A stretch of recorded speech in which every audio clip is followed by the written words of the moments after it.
Welcome everybody on this summer Sunday in June to Valley Unitarian Universalist Congregation. This week summer began, which for people in Arizona isn't such a good thing, but I'll remind you that what summer really means is that the days are starting to get shorter. So look at it as cup half full. Today is our General Assembly Day. We're going to be showing our service today is actually going to be streaming the final service at General Assembly. General Assembly this year has been entirely online, so it's not in any particular location. The reason why we stream the General Assembly service is a reminder that we are not only a local congregation, but we are a congregation that is part of the Unitarian Universalist Association, which is an organization that gives our congregation national and international reach to promote the values of our liberal progressive faith. So today we'll be seeing the service from General Assembly by the Reverend Molly Hoosh Gordon.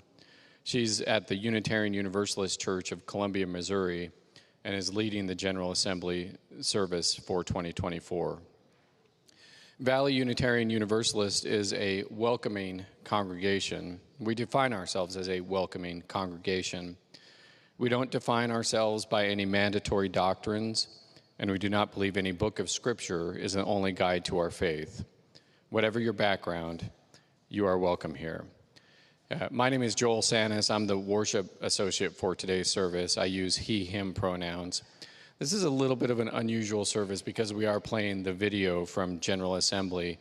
So if anybody is new here and is seeing a service for the first time, I do want to ask you to come back again for another service. There's nothing wrong with this service. It's just not what we usually do. We're almost always very organized. We're organized here too today, but we're also very, very organized and prepared and try to deliver a great worship experience on a Sunday. I don't think this will be any exception, but it's going to be a little bit different. For example, if you're here for the first time and you'll see a great service from the General Assembly, I'd encourage you to come back next week, because next week, Melissa Bush, one of our members and great friend of our congregation, is going to be giving a service on grief. And as a worship associate, I get a preview of what Melissa's service is going to be, and this is certainly one you won't want to miss. So please come back next Sunday. All of you who are here often on Sundays, please come back next Sunday, and anybody who is new, you'll see an example of one of our best services if you come next Sunday. If you are new, we do want to make sure that we're welcoming you and are seen, and that we have a chance to greet you. It's kind of a small group today, and I'm always reluctant to ask this, but if anybody would like to stand and say they're new and they're here for the first time, please do. And if you have opportunity at the end of the service, welcome. At the end of the service, we will have a welcome circle to talk more about Valley Unitarian Universalist Congregation. However, I need to make a point that this service, the General Assembly service, is an hour and a half. So we're going to go a little bit longer than usual. Usually we try to make it about an hour to an hour and 15 minutes. So we'll go a little bit longer. I do want to say and give you all the permission, if you're on a clock and you need to leave, don't feel shy about leaving when it's appropriate to you. If for the rest of you who are able to stay through the entire service, I think you'll find it very helpful and informative, and it'll be a wonderful service to watch all the way through. At the end of our service, we do have a letter writing party. It's a letter and postcard writing party to get out the vote, and that will be in the boardroom. And Karen Stuckey and Sandy Whitley are here to lead that today. That'll be after the services today in the boardroom. There will be snacks provided, I've been told. So I do want to make a sad announcement for those of you who may not have heard. Our member, Gary Klepser, died peacefully on Friday, June 14th. Jerry's sister, Jane Metcalf, and his daughter, Katie Anderson, and our VUU friend, Sabina Norman, were by Gary's side when he passed away. The family's making a decision on when and how to hold a celebration of life service for Gary, but have yet to be made. In the meantime, if you have memories of Gary that you would like to share, please email them to pastoralcare@vuu.org so that we can explore how we might gather our memories of Gary together to kickstart the creation of an online VUU memory book. And then for pastoral care, as you know, we have pastoral care is offered through Valley Unitarian Universalist Services. Today, pastoral care will be provided by Melissa Bush in the sanctuary and Lisa Bonin online. They're responsible for pastoral care for the week. You can contact Lay Pastoral Care Group at any time at pastoralcare@vuu.org. And now I'd like to have our chalice lighting, and then we'll begin the video.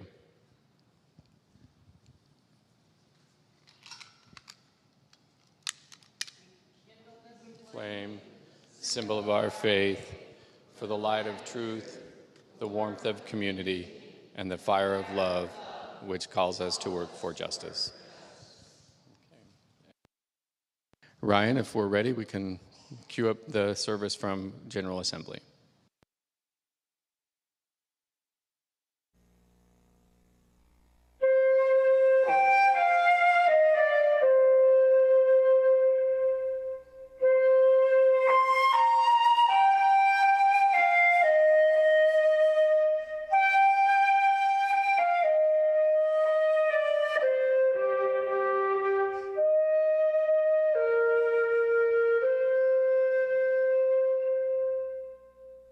Greetings, UUs, and welcome to our 2024 General Assembly Sunday service during this, our first intentionally all-virtual General Assembly. It is a delight to be joining you on screen in your sanctuaries and homes, and it is a joy to be connected across every distance, linked from person to person and congregation to congregation. I am the Reverend Dr. Molly Hausch-Gordon, she, her, minister of the Unitarian Universalist Church of Columbia, Missouri, and I am so honored to lead you in worship this morning, along with a number of dear colleagues and congregants. I am a pale-skinned white woman in the very last months of her 30s, with red hair that is very long on one side and very short on the other. I'm wearing a dark teal blouse with a scalloped neckline, and a stole with a dove on one side and rolling water on the other. I'm speaking to you from my church sanctuary in Columbia, Missouri, against a background of large dandelions made of paper plates and napkins and garden hoses by a wonderful artist in our congregation, Lily Johnstone.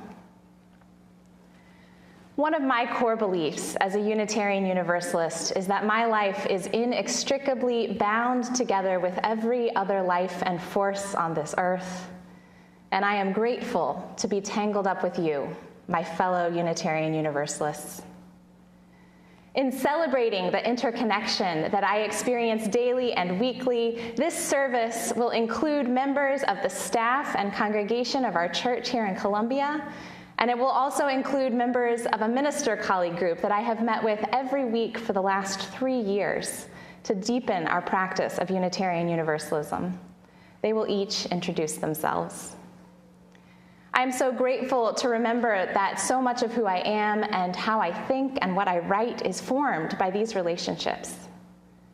Additionally, the ideas in this service are formed by a wider landscape of entangled influence, particularly the work of theologians Karen Bray and Catherine Keller, the poet Ross Gay, Unitarian Universalist ancestor Frances Ellen Watkins Harper, movement organizers and writers Adrienne Maree Brown and Alexis Pauline Gumbs, and so many others, whose words and ideas inevitably make their way into mine.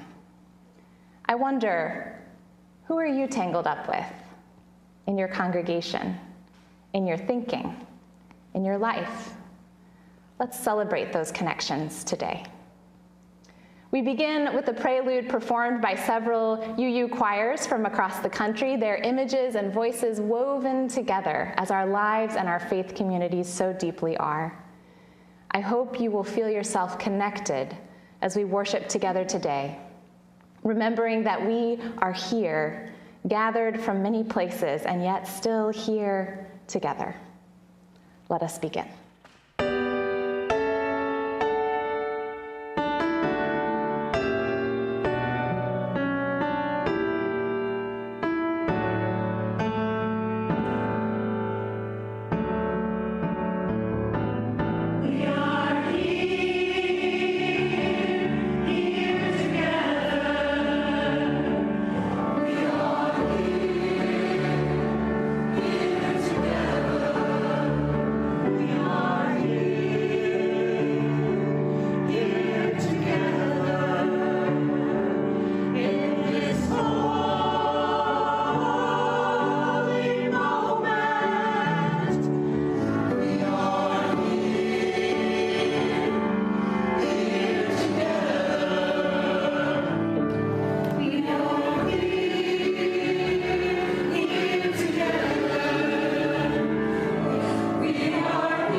As we weave our worshiping community this morning, we offer greetings to all UUA congregations, to CUC congregations, to individual UUs tuning in across the country and world, and to global Unitarian Universalist communities who may be worshiping from so many places.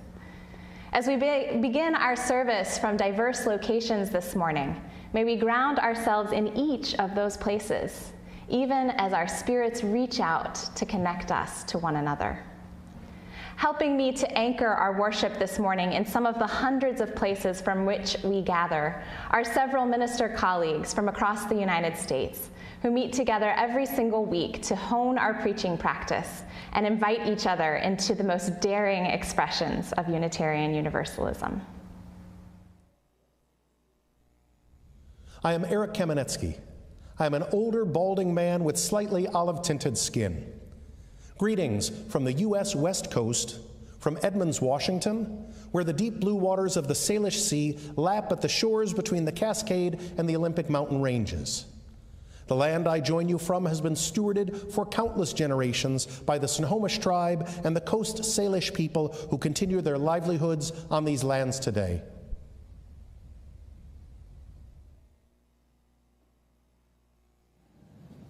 I'm Reverend Sarah Oglesby Dunnigan, a short, middle-aged woman with graying red hair and freckles, wearing glasses. Greetings from the United States Southwest, from Valley Unitarian Universalist and Chandler, Arizona, where the saguaros bloom amidst an array of bright-colored flowers and hummingbirds are joined by coyotes, scorpions, and javelinas, and a desert landscape that is both beautiful and dangerous, and full of surprises. The land I join you from has been stewarded for countless generations by the Hohokam, Akamil-Oatham, Maricopa, Yavapai, Yaqui, and also the Gila River Indian Community, Salt River, Pima Maricopa Indian Community, and Tohono O'odham Nation. From Arizona, we share a wish of cool breezes, shady spots to rest, freedom to cross borders as needed, and enough water to you, our fellow Unitarian Universalists across the country and world.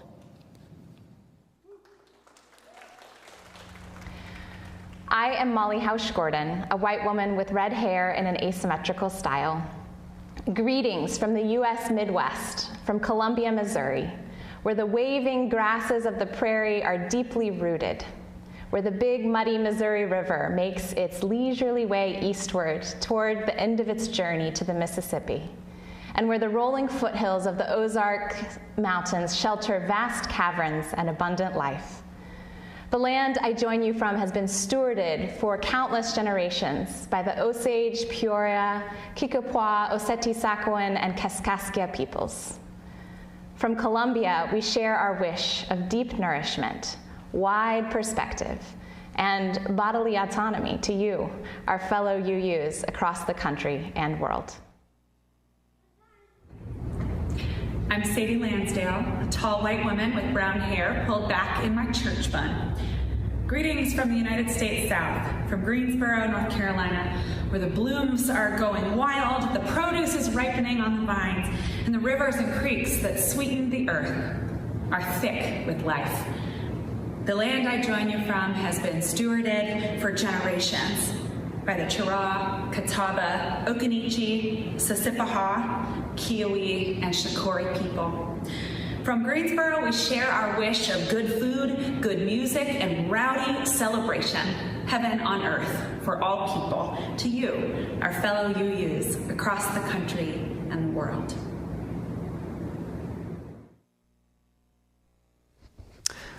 I am Aaron Stockel-Wiseman, a tallish white man with short blonde hair and a beard. I am wearing a blue ministerial robe and a rainbow stole, and I use glasses. Greetings from the United States East Coast, from Framingham, Massachusetts, in the Charles River watershed. We learn about the seasons as the vernal pools fill with water in the spring. They're the home to yellow-spotted salamanders and fairy shrimp. We learn about the seasons, too, with the vermilion and golden leaves of autumn and the chattering of those bare branches during stick season. The land I join you from has been stewarded for countless generations by the Massachusetts Agawam, Nipmuc, and Pawtucket peoples. From Framingham, Massachusetts, we share our wish of changing seasons and flourishing life to you, our fellow Unitarian Universalists across the country and world. Greetings to you gathered in so many additional beautiful spaces. Take a moment to feel your body connected to the place where you are as we join our spirits with yours from each of these places. Take a moment in gratitude for the land that upholds and sustains you, for its many stewards across generations, and for the spirit that roots and connects us each to each in a great web of living and loving and worshiping. Come, let us gather.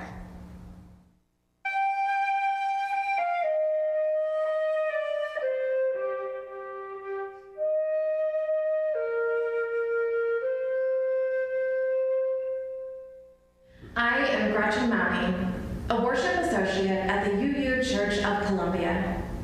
I am a white elder millennial and use she and they pronouns. I have short, blue-streaked brown hair, am wearing a black blazer over a blue and black abstract patterned blouse, am holding a blue blind cane, and I am joined by members of our congregation to light our chalice, the symbol of our faith in the cup of community that holds us tenderly, and the bright flame of spirit that connects us inextricably. Our chalice is made of hammered metal, with a round base, a platform holding a candle, and two circles arching their way around the flame. We invite you now to join us in lighting your chalice wherever you are, and to let the energy of these many connected flames power our faith with passion and warmth. As you light your chalices, we will share a moment of music and images of a number of chalices from congregations across the country.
I am Leon Dunkley.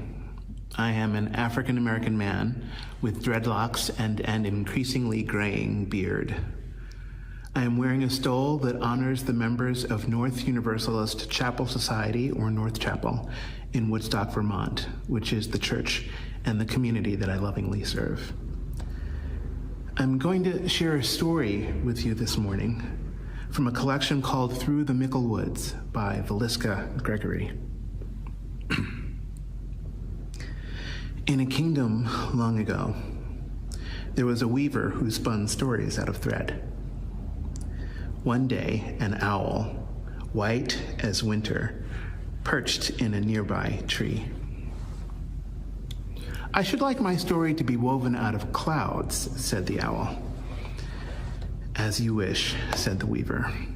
And the owl brought the woman strings of clouds round as pearls. But every time she tried to weave them in and out, they would dissolve quietly as dew upon the grass. The owl blinked his great eyes. Perhaps we should add some moonlight, he said, the kind that shimmers on water. As you wish, said the weaver. But though the owl brought baskets of jeweled moonbeams, worth more than the king's own crown, the story's cloth would not take shape. I do not understand, said the owl. I have chosen beautiful things for the weaving of my story. Ah, said the woman, but sometimes the cloth will pattern itself, whether we will or no. You must bring everything, things chosen and things not. And the owl flew over mountains and through valleys. He gathered jade, green as ginkgo leaves, and raspberries red as blood. He flew past villages that were peaceful and past countries ravaged by war. And when he returned with all of the things that he had found, the weaver smiled. These will do, she said. She took the things that the owl had brought, the threads of sunlight fine as silk and cobwebs gray as skulls, and wove them together into a cloth. And when the owl pulled his story around him, it was so full of woe and gladness, so beautiful and strong, that when he stretched out his new-made wings, the people thought he was an angel hovering over the breathless sky.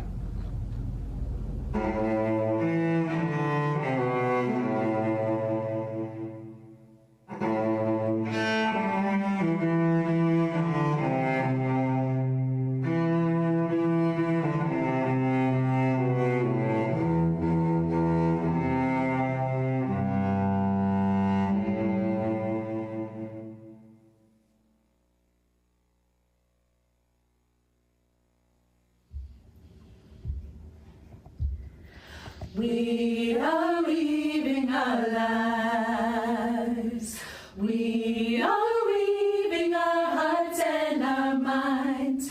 We are weaving the bright and dark threads of our journeys through. We are weaving our lives. We are weaving our lives.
Jamila Batchelder, the Director of Religious Education at the UU Church of Columbia. I'm a 46-year-old white woman with lots of wavy dark blonde hair, and I am wearing a Art Nouveau print wrap dress in shades of turquoise, aqua, black, and gray. My name is Violet Vonnerhaar. I'm the Director of Music Ministry here at the UU Church of Columbia. I'm a 30-something white woman with short, blondish, brownish hair, wearing gold glasses, and also got an Art Nouveau style handkerchief I'm wearing with a white shirt. And together we are going to lead you in a moment of centering, as we do each week here in our congregation. I'd like to invite you to find a comfortable position for your body. Feel your contact with the seat or with the ground. And take a moment to bring your attention to the steady rhythm of your breath, in and out. For a moment, finding your center.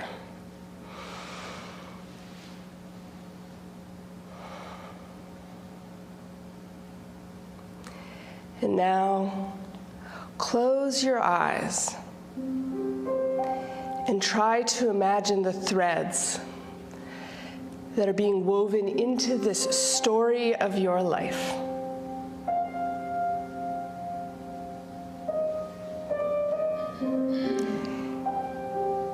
Each experience, each feeling, each love and sorrow, its own thread.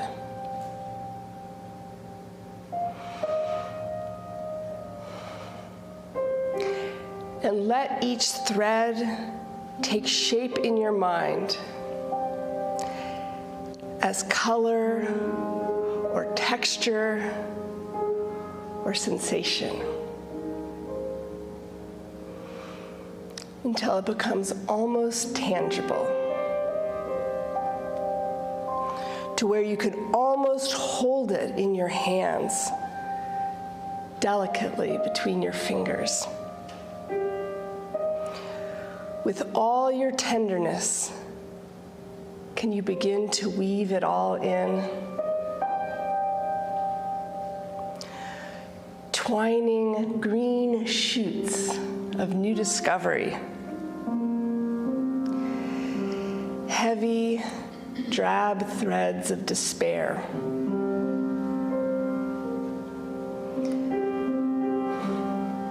The sparkling sunlight of unexpected joy, the red hot threads of anguish, the strong and supple threads of deep friendship, the endless threads of grief that weave themselves in again and again throughout the fabric, that perhaps the fabric couldn't exist without, because when you look more closely, you see that they were spun out of your capacity to love.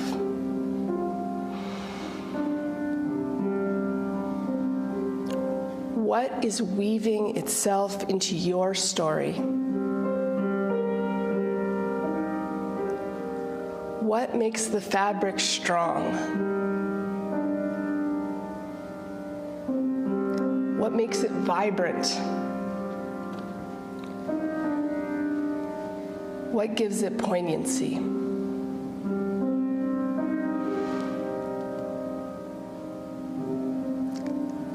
And now, bring your attention to the edge of the fabric that you are weaving.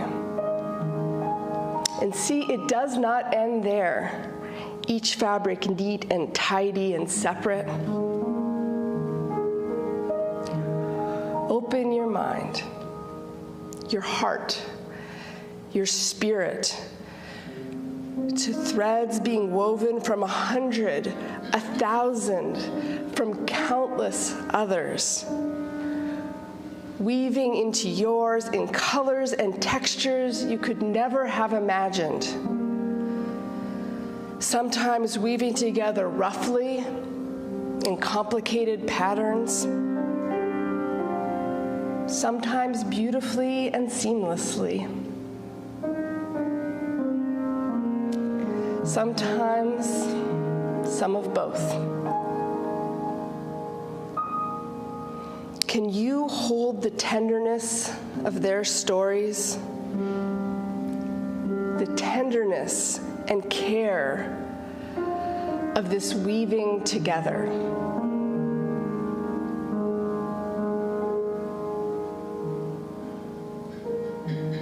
Can you sit here silently a moment longer in tenderness, in love, in awe at this creation, at all that has been woven?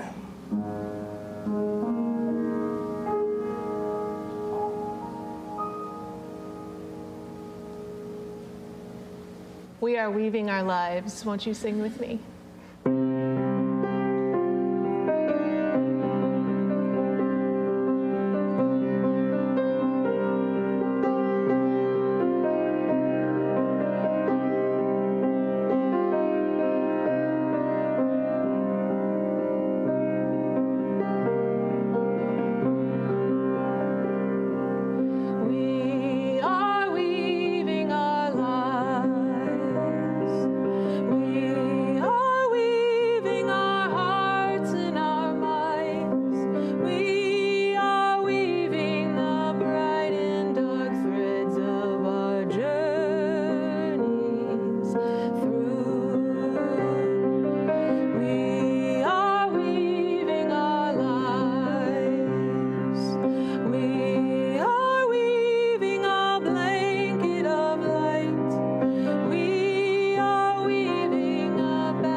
I am Joan Javier Duval.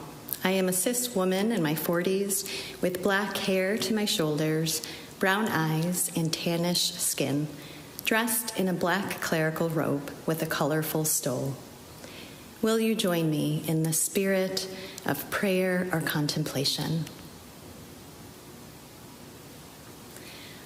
Holy mystery, silent presence, uncertain bearer of the weight of it all.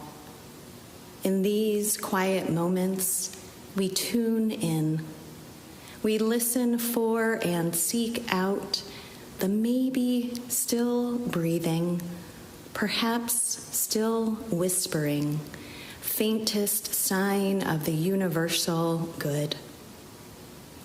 We await wisdom between the cacophony of distractions pulling us towards untruth and falsehood. We await relief amidst the shrill cries of desperation, of we've had enough, of when will they stop killing my people, of how much more will the waters rise, of when will it be safe to return to my home, of how much longer can I hang on we listen, we attend, and we wait. Through the tumult of these days, we seek assurance. We seek the fulfillment of a promise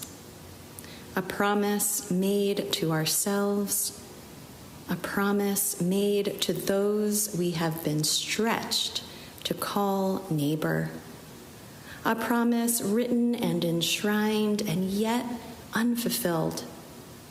Help us, abiding mystery, to hang on, to hold on when all is in question, when all is in doubt.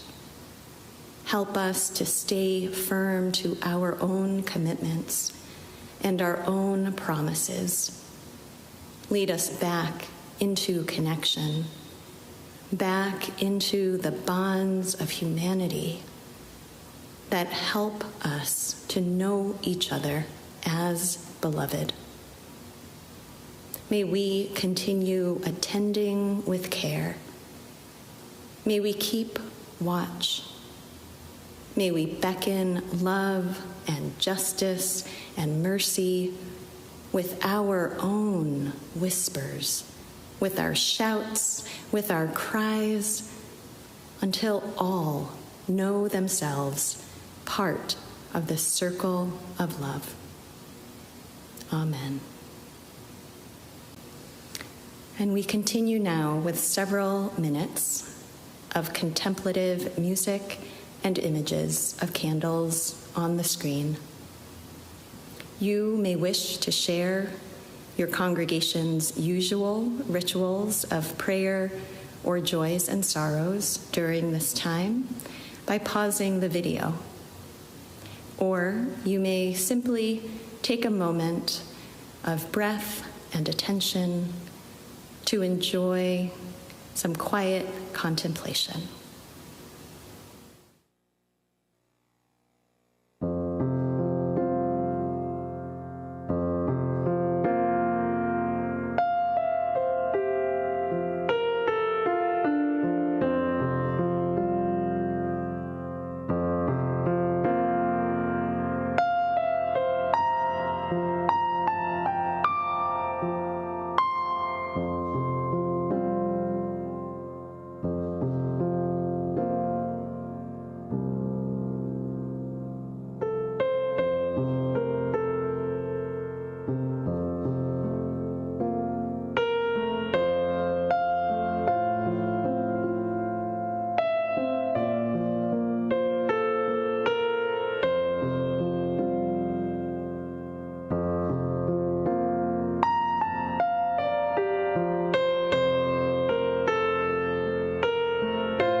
we invite you to join in singing our hymn of response, Spirit of Life.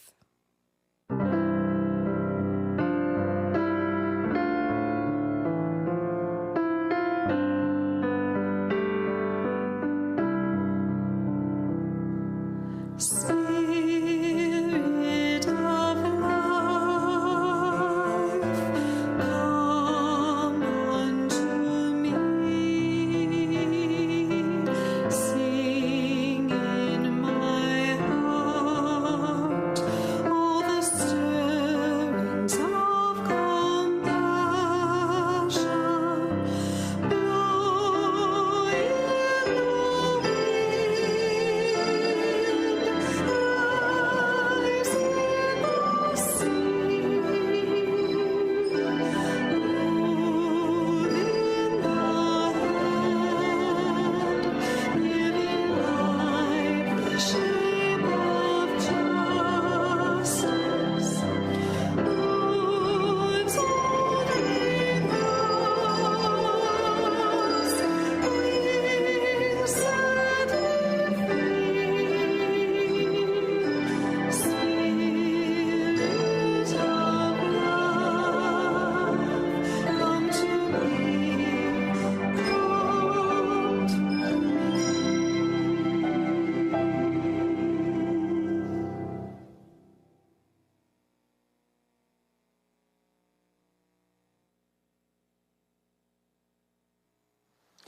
Good morning. I'm Reverend Jordan Nelson Long, a white woman with chin-length brown hair, and I am standing in a white wooden pulpit at our congregation, First Parish, Needham, Massachusetts, on which note Reverend Molly, your intern congregation of long ago, sends its greetings. We are indeed held by threads woven fine. Our reading this morning is by the poet Jean Lohman, Shaking the Tree. Vine and branch, we're connected in this world of sound and echo, figure and shadow, the leaves contingent, roots pushing against earth. An apple belongs to itself, to stem and tree, to air that claims it, then ground. Connections balance. Each motion changes another. Precarious, hanging together. We don't know what our lives support. And we touch in the least shift of breathing. Each holy thing is borrowed. Everything depends.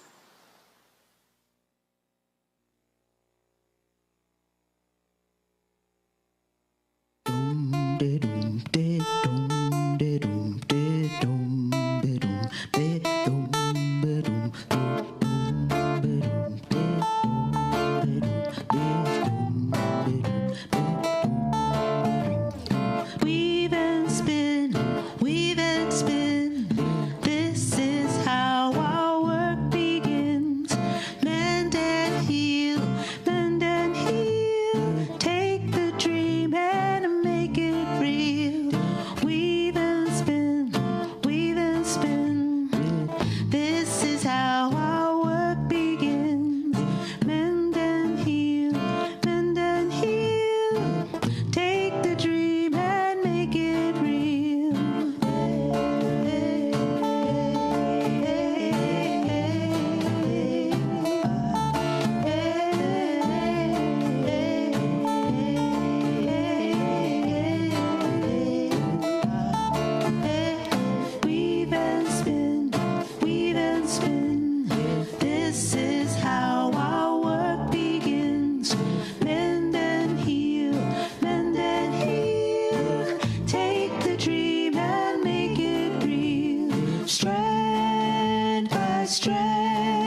My 5-year-old Margot May comes to me sobbing and thrusts her snuggle-worn sloth lovey into my face. "Baba is ripped," she cries. "I love her so much. Can you fix her?" I tear my eyes away from my phone, where I've been watching a photojournalist's video of a child just like my own, covered in the dust of bombs, vibrating with medical shock and soul trauma beside a pile of rubble in Gaza. Child, I can fix nothing. But I pull her to my chest and let her tears join mine. 30 years before, I sit with my great-grandmother Iva May at the table her mother brought in a wagon across the prairie, running my hand over a notch worn smooth by wagon wheel and worrying of women. I'm 9. We sit packing away blankets whose edges she neatly crochets by feel, her beloved hobby as a seamstress with sight long gone. She gives these blankets to every baby she learns of, the mail deliverer's son, her cousin-in-law's grandson's newborn child. They're all ours, she tells us. That day we are packing away my blankets for the children I do not yet know I will have. "Can you teach me?" I ask, pointing to her crochet hook. Yes, she can. But first things first. Before we learn to weave, we learn to mend. She brings out a needle and thread, a torn old rag. I cut the string, thread the needle, tie the knot, learn the simplest looping stitch. By this, the world is sustained. Just this thread, just this lesson. First, we learn to mend. Now, my daughter calms herself in my arms. More truthfully, we calm each other. And together we fetch the needle and thread. Under my hands, Baba becomes whole again, while beside us, images of devastation flicker on the screen of my phone. I can fix nothing, but Iva taught me, every baby is ours. First, we learn to mend. It is a theological truth long understood by our tradition that all of our lives are woven and sewn and bundled up into one great tapestry of life. It is a terrible truth of this moment that the weaving is torn and frayed and sliced, sometimes by our very own hands. And I'm not certain that we have learned well to mend. Friends, I want to speak to you today of the web of life, an existential fact about which we Unitarian Universalists love to sing and rhapsodize and sometimes joke. Did you see the UU Valentine that said, "Baby, let's let our interconnected webs interconnect"? It's beautiful, isn't it? The web of life. Sparkling with dew like jewels at every join. All the ways we are connected, accompanied, and so deeply held across all of time and all of space. The depth of our interdependence means that you are in the dancer showing something true about love in the shape of her arm, and in the painting glowing with impossibly captured light. It means there is something of you in the way a rose unfurls, something of you in the engineers that found a way to reach the stars, and something of you in the stars. All of life is woven thick, and that means we are each reflected in poetry and in prayer, in science and in every silence. We are echoed in the ocean waves and found in the deep. How beautiful. You could almost forget, couldn't you, that a spider's web is also the tool of a predator, that a web is sure death for the fly. Our connections are sticky, and sometimes they are terrible. We are in the rot as much as the roses. And there is something of us in the avarice of the billionaire who hoards 10 lifetimes of security while everyone else teeters at the brink of disaster. And we are not separate from the old boy sneering with racist slurs and a powerful need to be better, to make others less. Or from the casual, vast cruelty of the truly powerful. We are not separate. And for me, there is this. My great-grandmother, Iva May, who crocheted countless soft blankets to hold new life, she also upholstered the plane that destroyed Hiroshima. How do I hold both of those things so tenderly? Our connection is a soothing balm, but it is also in those bombs. Every baby is ours, and so is every harm. The tapestry of our lives is thick, woven, warp and weft of love and pain. It is beautiful and it is awful. Our interdependence is sustaining and threatening. And God, sometimes I wish it was just one or the other. Our whole culture is set up to tell us it's only ever one or the other. My survival brain would really like it to just be one or the other so I would know how to act. All of us sometimes behave like it's only one or the other, like we're all saved or all damned, all good or all bad. Like we could cut away the harm and have only the love. I know I've wished it for my family tree, to trim off the branches of shame and only let the good stuff remain, perfectly formed, all blessed, holy, uncorrupted. I've wished it. And how could I not? It's in our faith to pursue that moral perfection. Our great-grand forefather, William Ellery Channing, told us that we could, that we should grow in likeness to God.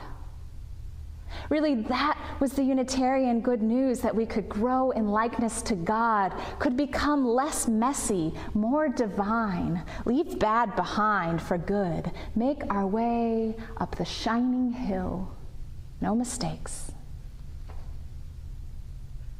But hills keep rolling on, high to low, and messing up is how we grow, and growing never ends.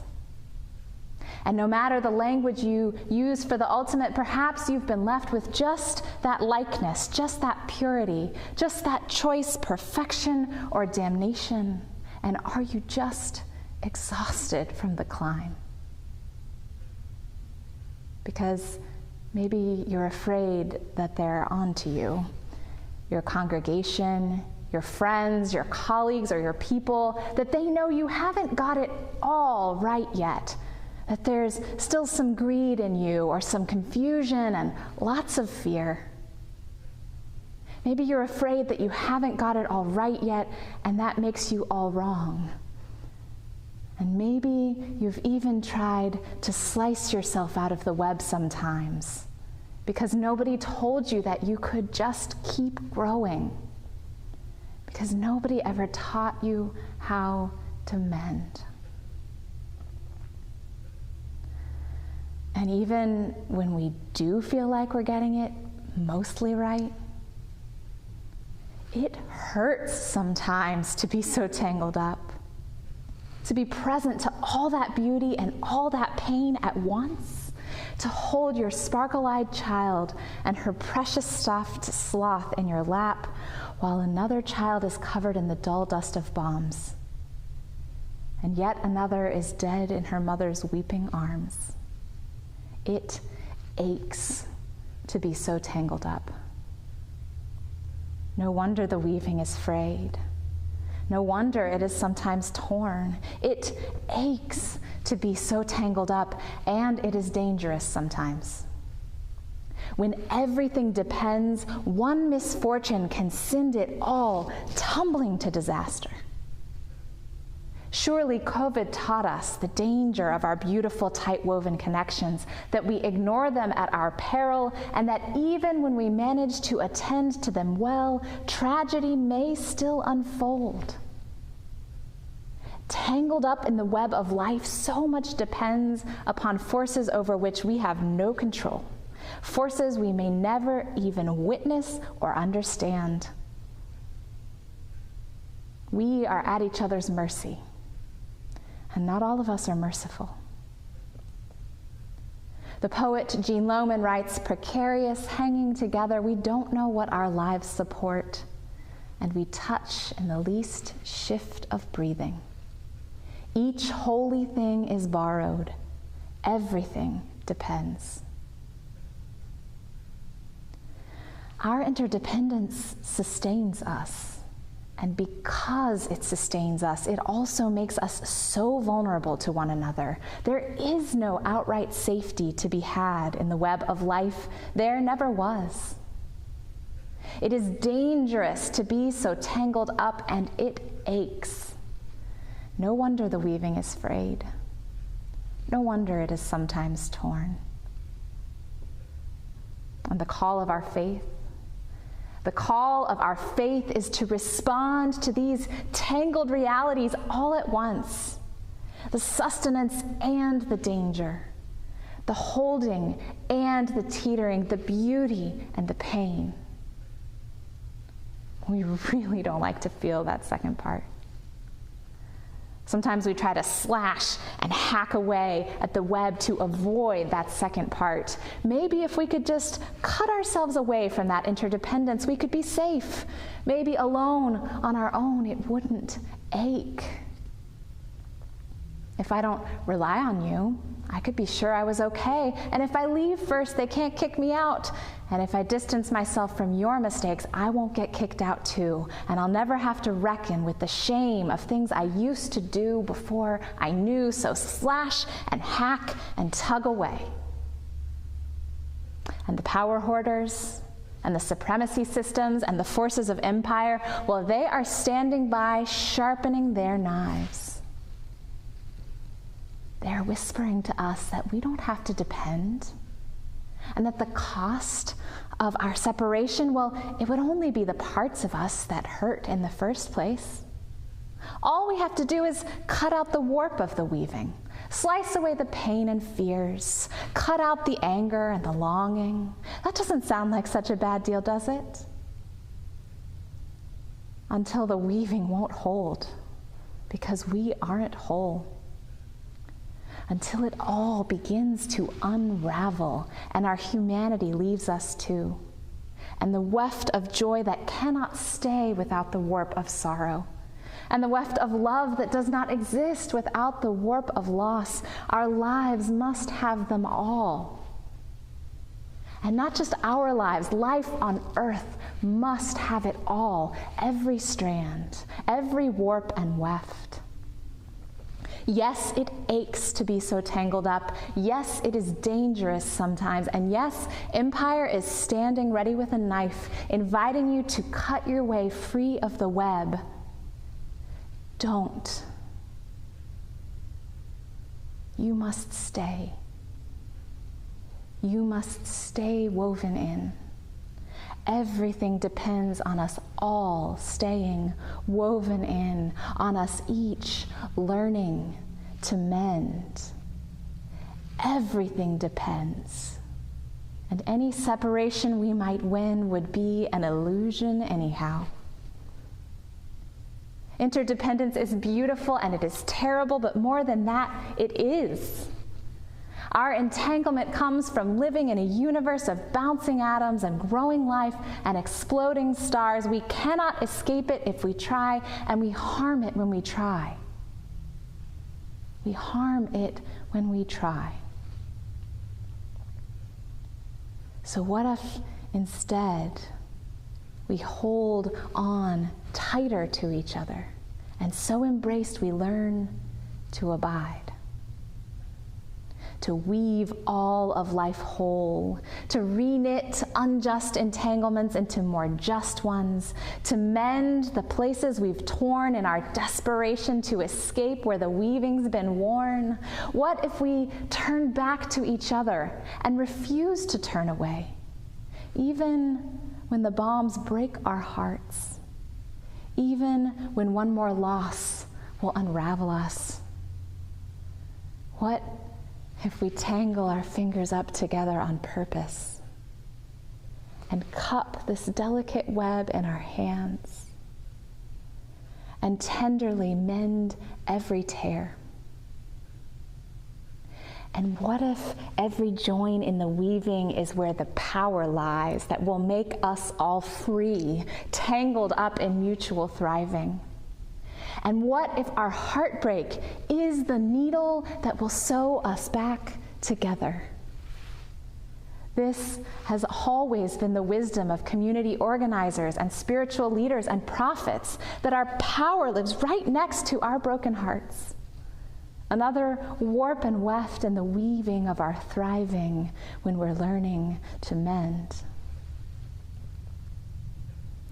I live in Missouri, where the voice of empire and domination is very loud right now, and where the state legislature is very extremist and very afraid, and they have taken their sharpest knives to our interconnection.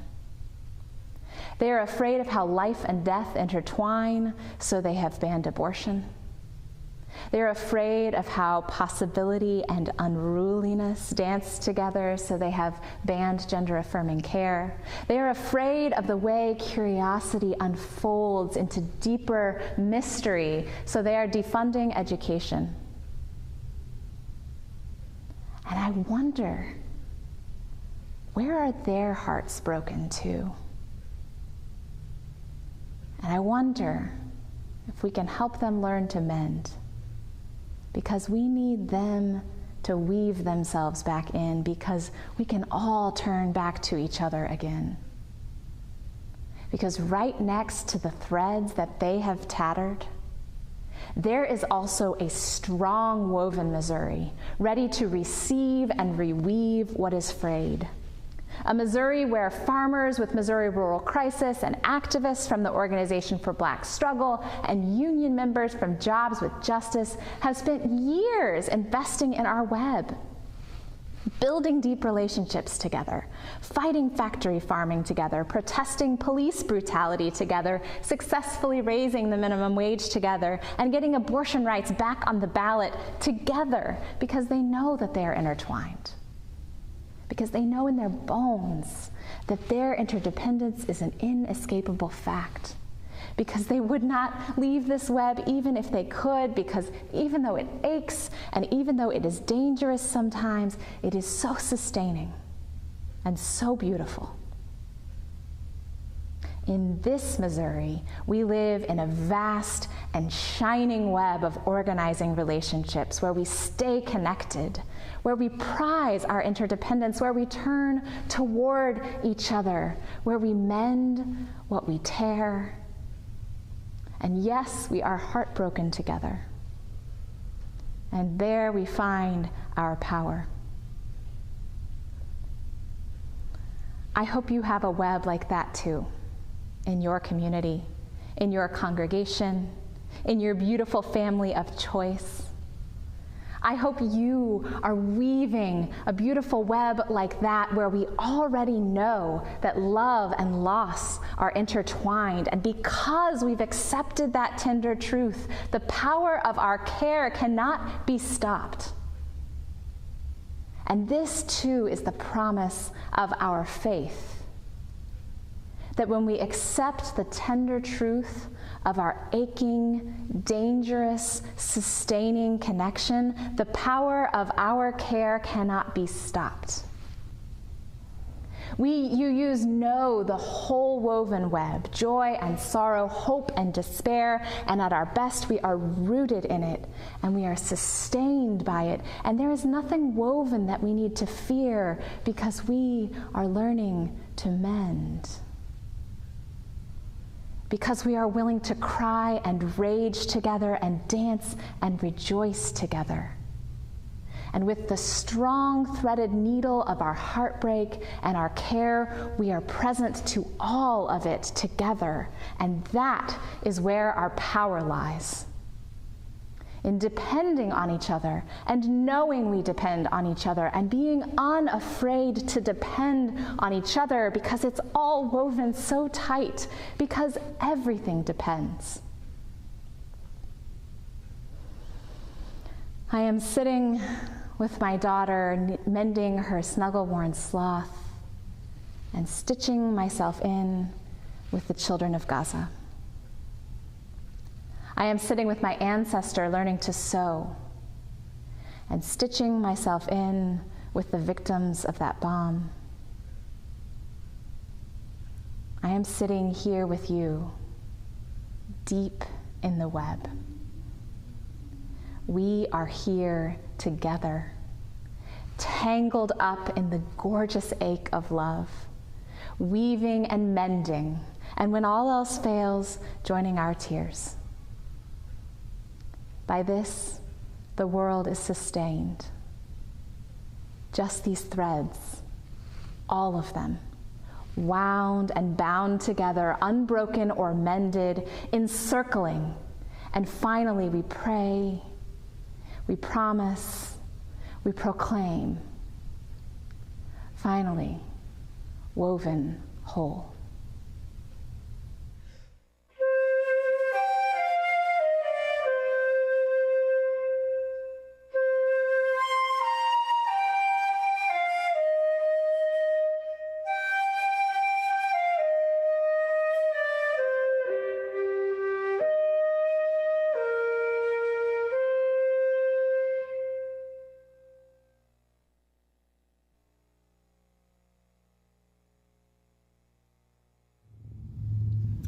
We weave, we mend, and we keep the circle whole together.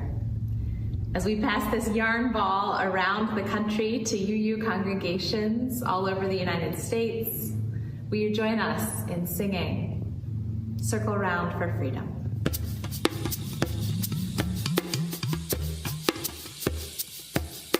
Circle round for freedom. Circle round for peace. For all of us in prison. Circle for release. Circle round for freedom. Circle round.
Our relationships and the values that ground them are sacred. And just as they are the thread that weave our covenantal community, our web of interconnectivity is what holds the strength and possibility in our justice organizing work. Side with Love holds the public justice work of the Unitarian Universalist Association, bringing our values to life through mobilizing leaders within our congregations and beyond. And in these times, where threats to democracy and liberty devastate our communities, our families, and our individual lives, we are fortified by the truth that throughout history, people, Unitarian Universalists, rise to meet the moment, to side with love and struggle towards the highest aspirations of our faith, to reject the disposability of any human being and proclaim all are worthy of love and belonging, and to make it so through our actions. Side with Love works on 4 intersectional priorities: democracy with UU the Vote, climate with Create Climate Justice and the Green Sanctuary programs, LGBTQ and gender justice through Uplift Action and decriminalization. In 2024, we are rising to the challenges that we are facing in our world today. Launching the first ever faith-wide climate revival that will break down silos and springboard hundreds of congregations to usher in a new era, moving beyond extraction and into a wider climate justice movement. Supporting congregations with tools and trainings to equip us to take courageous and impactful action. We're building response networks across the country for trans people, students, and many folks targeted by state violence and legislative attacks. Side with Love calls on us to show up, to be bold, and to be a part of a moral majority that knows another world is possible. And we are taking action right now towards that future, especially in this consequential year with UU the Vote 2024. UU the Vote is anchored in the promise of democracy, to build an inclusive and accountable democracy that works for the many, not the few. It is grounded in the process of democracy that demands that we combat voter suppression, safeguard our elections by volunteering as poll workers, to protect abortion rights, and to show up to make sure every vote is counted. Our trainings equip us to be communities of action and care for the urgent work that will remain in the days and the years following the election. UU the Vote is anchored in the people, all of the people who power our democracy, at the polls, on the steps of the Supreme Court, in the halls of our legislatures, and in the streets. Today, under the leadership of democracy strategist Nora Rassman, we are already underway. We've already made 8,000 calls to voters in Georgia ahead of the primary. We mobilized congregations to action in Orlando, Sarasota, and Palm Beach to cross the finish line and add to the nearly 1 million petitions that got abortion protection on the ballot. And we are working with many more other congregations who made their congregations petition drop-off hubs for voters in their communities. In Arizona, we held mobilizations in Tucson, in Phoenix, to have values-based conversations with voters and train our communities to gather petition signatures. And it's only June. We can achieve so much more right now if we do it together. This is why we're working with UU state action networks in Pennsylvania, Wisconsin, and North Carolina, and many more, helping to bolster voter contact and add capacity so that they can build the election defense and safety teams to be responsive to the needs on the ground. Together with national partners like Power the Polls, we're filling in the gap of a major poll worker shortage that leaves the administration of our elections at risk. We are rising to the challenge of frontline partners who have asked for Unitarian Universalists to be bold and vocal in our support of abortion rights and trans rights, and to grow a strong interfaith movement that contests theologies of domination that seek to control the lives, bodies, and futures of BIPOC, trans, disabled, and many other targeted communities. Side with Love is proud to organize thousands of Unitarian Universalists every year. And today, I am asking for your support to make this work possible. Your gift today will be used to fund the programs that mobilize Unitarian Universalists across the country to take urgent action that meets the moment with faithful courage and prophetic determination.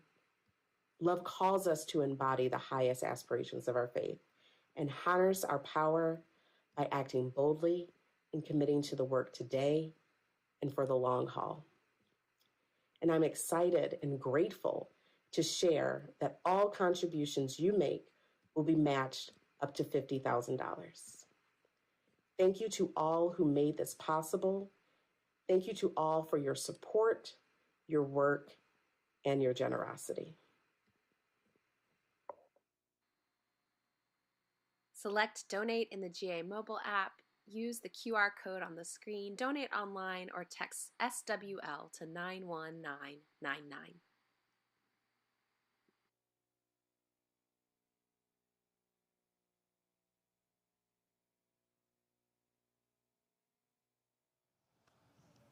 My mama said to me, hold on, you gotta be wise, hold on. Momentary dreams can be gone. Water through your fingers you can't hold. Baby, hold on to the things that you love. Show me who it is you are. Never let the feeling go. Let it show. My mama said to me, save on, no matter what they tell you, girl, save on. Everyone that seems alright has a soul that's hurting deep inside. So baby, hold on to the things that you love. Show me who it is you are. Never let the feeling go. Let it show. My mama said to me, hold on, you gotta be wise, hold on. Momentary dreams can be gone. Water through your fingers you can't hold. So hold on,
By this, the world is sustained.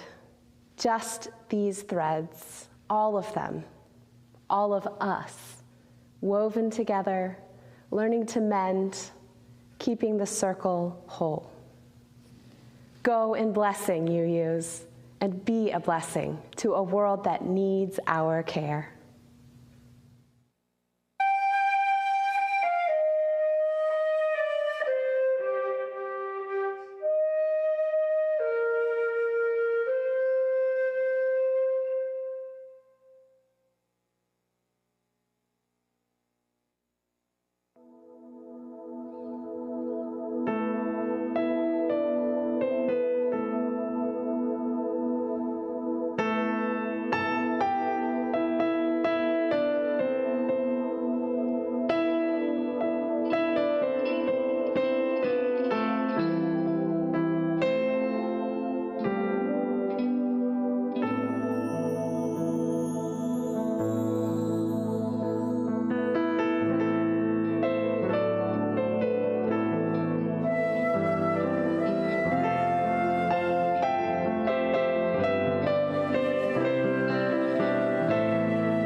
We'll extinguish our chalice. I'm not sure if we have the words.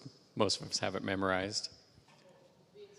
As we extinguish our chalice, our connection to each other and this community remains.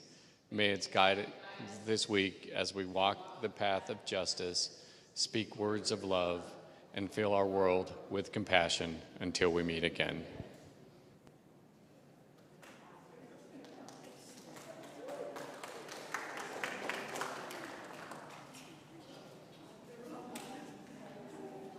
For those of you who want to go to the UU the Vote letter writing campaign, it'll be in the boardroom. So please go to that if you're able, and we'll see you all next week.